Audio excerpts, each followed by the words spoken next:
Hello viewers, welcome to Madhulika classes. तो आज हम डिस्कस करने वाले हैं क्लास 8th साइंस का चैप्टर 15 जो है सम नेचुरल फिनोमेना के क्वेश्चंस एंड आंसर्स। ठीक है, तो ये क्वेश्चंस आपके चैप्टर के एंड में दिए होते हैं। तो चलिए स्टार्ट करते हैं, इनको डिस्कस करते हैं और सॉल्व करते हैं। तो सबसे पहला क्वेश्चन है, which of the following can not be changed easily by friction. तो आपके ऑप्शन है अ प्लास्टिक स्केल। तो प्लास्टिक स्केल को जब आपने रब किया था अपने ड्राई हेयर में तो क्या हुआ था, वो चार्ज हो गया था। इसका मतलब इट कैन बी चेंज, तो this can't be the answer. And inflated balloon, तो इन्फ्लेटेड बलून को भी हमने देखा, हमने जब वुलन क्लॉथ से उसको रब किया तो इट गॉट चार्ज, तो ये भी नहीं हो सकता है। अब वुलन क्लॉथ को जब आप पहन के थोड़ी देर बाद निकालते हैं तो देखते हैं स्पार्क्स और क्रैकलिंग साउंड सुनाई देता है, तो वो भी नहीं हो सकता है। So the answer will be a copper rod. ठीक है, क्योंकि कॉपर रॉड एक कंडक्टिंग, एक तो फर्स्ट ऑफ ऑल वो एक मेटल है। Metal are good conductor of heat and electricity. तो जो कंडक्टर्स होते हैं उनको आप फ्रिक्शन से ईज़िली चेंज नहीं कर सकते हैं। बाकी सारे पुअर कंडक्टर्स हैं, या आप कह सकते हैं इंसुलेटर्स हैं, तो इसीलिए उनको फ्रिक्शन के थ्रू चेंज किया जा सकता है। So your answer will B copper rod. Alright, चलिए नेक्स्ट क्वेश्चन देखते हैं।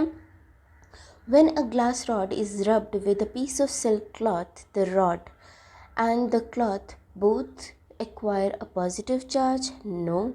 Become positively charged while the cloth has the negative charge?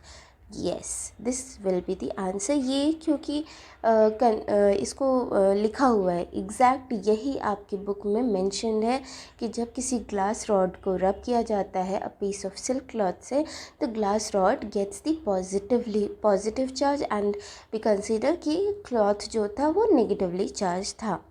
ठीक है, तो answer will be B. Alright, चलो नेक्स्ट क्वेश्चन देखते हैं, ट्रू एंड फॉल्स है। तो like charges attract each other, ऐसा तो नहीं होता। लाइक चार्जेस क्या करते हैं, रिपेल करते हैं। ठीक है, तो ये फॉल्स हो जाएगा। अ चार्ज्ड ग्लास रॉड अट्रैक्ट्स अ चार्ज्ड प्लास्टिक स्ट्रॉ। ठीक है, तो दिस विल बी ट्रू। क्यों? क्योंकि ग्लास रॉड पॉजिटिवली चार्ज होगा और प्लास्टिक स्ट्रॉ नेगेटिवली चार्ज होगा, तो वो अट्रैक्ट कर सकते हैं। This is true. Lightning conductor can not protect a building from lightning. तो बेटा लाइटनिंग कंडक्टर इसीलिए लगाया ही जाता है so that our building its protected from lightning. ठीक है, तो कैन नॉट नहीं होगा, कैन प्रोटेक्ट होगा, hence this will be false. earthquake can be predicted in advance. So this is one of the natural phenomena, very destructive natural phenomena which cannot be predicted, hence this is false. All right, तो चलो next question देखते हैं। Sometimes a crackling sound is heard while taking of a sweater during winters, explain. तो इसमें क्या होता है, क्योंकि जो इलेक्ट्रिक डिस्चार्ज होता है हमारी बॉडी और स्वेटर के बीच में बिकॉज ऑफ द फ्रिक्शन, और ये इलेक्ट्रिक डिस्चार्ज जो है ये प्रोड्यूस करता है क्रैकलिंग साउंड। ठीक है, तो इसका आंसर यही होगा कि electric discharge takes place between the body and the sweater. All right, this is how you have to write.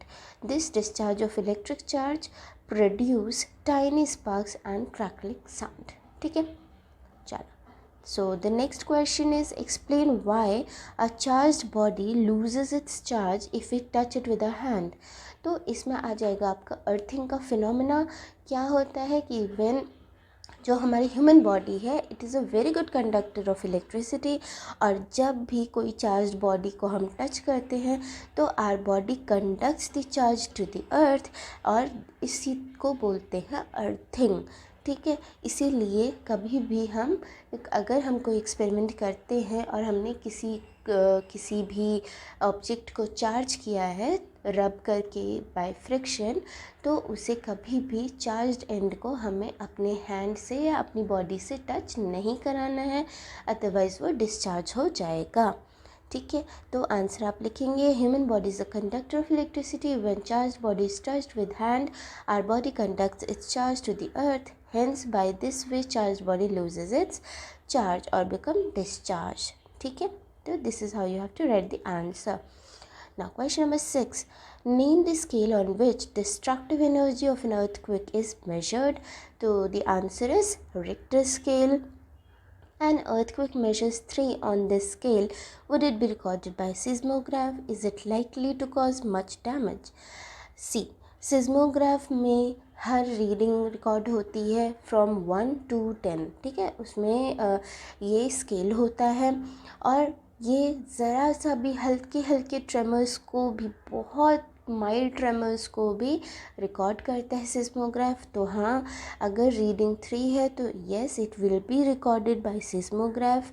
और is it likely to cause much damage? तो मच डैमेज नहीं होगा, क्योंकि जो earthquake of magnitude higher than 5 होते हैं वही consider किए जाते हैं डिस्ट्रक्टिव इन नेचर।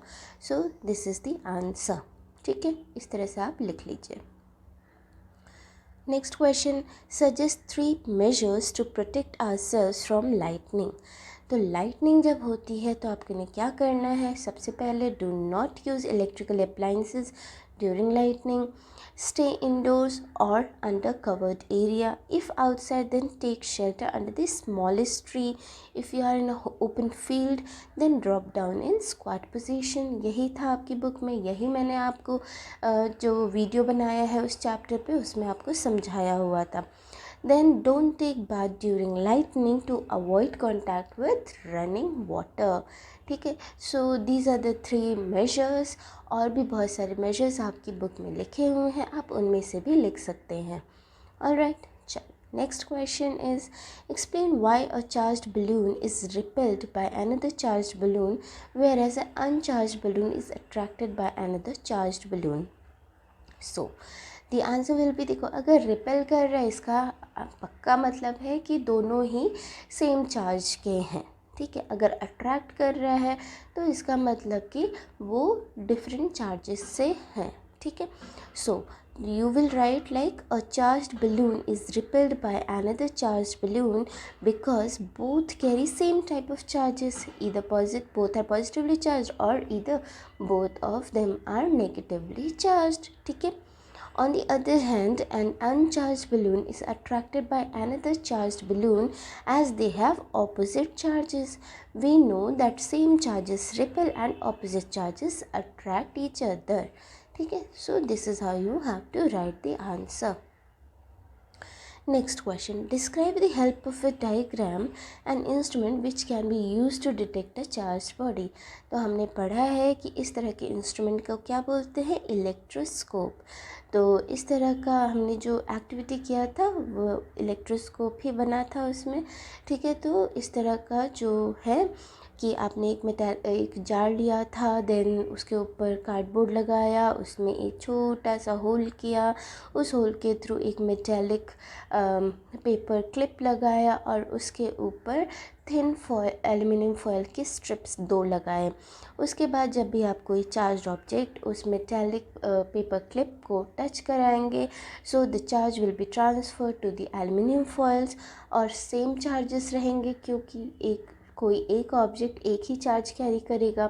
तो ये दोनों ही एल्युमिनियम फॉयल की जो स्ट्रिप्स हैं दोनों सेम चार्ज रहेंगे, तो वो दोनों रिपेल करेंगे, तो रिपल्शन होगा, तो हमें पता चल जाएगा कि हाँ ये बॉडी चार्ज्ड है, ठीक है। तो इसी तरह से आपको यहाँ पे लिखना है कि इलेक्ट्रोस्कोप होता है वो डिवाइस जो यूज़ किया जाता है to detect a charge on a body. It works on the principle that like charges repel each other while unlike charges attract each other. It consists of a metal rod with thin metal strips attached to it at the bottom. At the top, metal rod enters in a metallic cup or disc. The bottom of the rod and the metal strips are enclosed in a glass box for protection. When the disc of the electroscope is touched with charged object, the metal strips open out or diverge. The extent of divergence depends upon the amount of charge on the electroscope. When the metal strips repel each other, that proves the body is charged. Why? Because repulsion is the sure test to detect that body is charged or not through an electroscope. ठीक है, तो इस तरह से आपने लिखना है. ये एक्टिविटी है ना आपकी बुक में भी दी हुई थी, कल मैंने आपको वीडियो में समझाया था, वही वाला है. चलो, so next question is list 3 states in India where earthquake can more likely to strike. तो इसमें बहुत सारे स्टेट्स हैं, आप उनमें से कोई भी किसी का भी नाम लिख सकते, कोई भी 3। तो जैसे नॉर्थ ईस्टर्न स्टेट्स हैं, ठीक है, असम, मेघालय, त्रिपुरा, मणिपुर, अरुणाचल प्रदेश, सिक्किम, ठीक है, ये सब में कोई भी आप लिख सकते हैं। नागालैंड एंड सिक्किम में दे आर 7 सिस्टर्स है ना, नॉर्थ ईस्टर्न स्टेट। तो उनमें से आप कोई भी 3 के नाम लिख दीजिए, या फिर कोई भी, जैसे आप इसमें ये भी लिख सकते हैं Jammu and Kashmir, then Rajasthan, then Gujarat, ठीक है। तो ये सब आप लिख सकते हैं, कोई भी 3 स्टेट्स। मैंने आपको बहुत सारे स्टेट्स के बारे में बताया हुआ है कहाँ कहाँ अर्थक्वेक आ सकता है, ठीक है। चलो next question, suppose you outside from home and an earthquake strikes, what precaution would you take to protect yourself. तो बहुत सारे प्रिकॉशंस आपके बुक में दिए हुए हैं, तो कोई भी आप 3 लिख सकते हैं। जैसे कि we will take following precaution, जैसे first, move to open space, find a clean spot away from buildings, trees and overhead power lines, drop to the ground. Then second, if we are in a car or a bus, will not come out, drive slowly to clear spot and remain in it till the earthquake stops। ठीक है, तो ये 2 मैंने लिखे हैं। आपको और कुछ भी समझ में आता है तो आप वो भी लिख सकते हैं। चलो, so next question and the last question is, the weather department has predicted that a thunderstorm is likely to occur on a certain day. Suppose you have to go out on that day, would you carry an umbrella? Explain. So your answer will be, of course, no, it is not advisable to carry an umbrella at all during thunderstorm, because जो umbrella के metallic parts होंगे, handle वगैरह, that will conduct electricity and they will be more prone to lightning strike. So an umbrella increases the risk of lightning stroke, ठीक है। तो इसीलिए umbrella carry नहीं करना है। सो आपका ये क्वेश्चन एंड आंसर्स भी डिस्कस हो गए। आपको समझ में आए या नहीं, please write in the comment section below. अगर आपको वीडियो पसंद आया है तो लाइक कीजिए, अपने फ्रेंड्स के साथ शेयर कीजिए, प्लीज़ प्लीज़ प्लीज़ मेरे चैनल को सब्सक्राइब कीजिए। Thank you.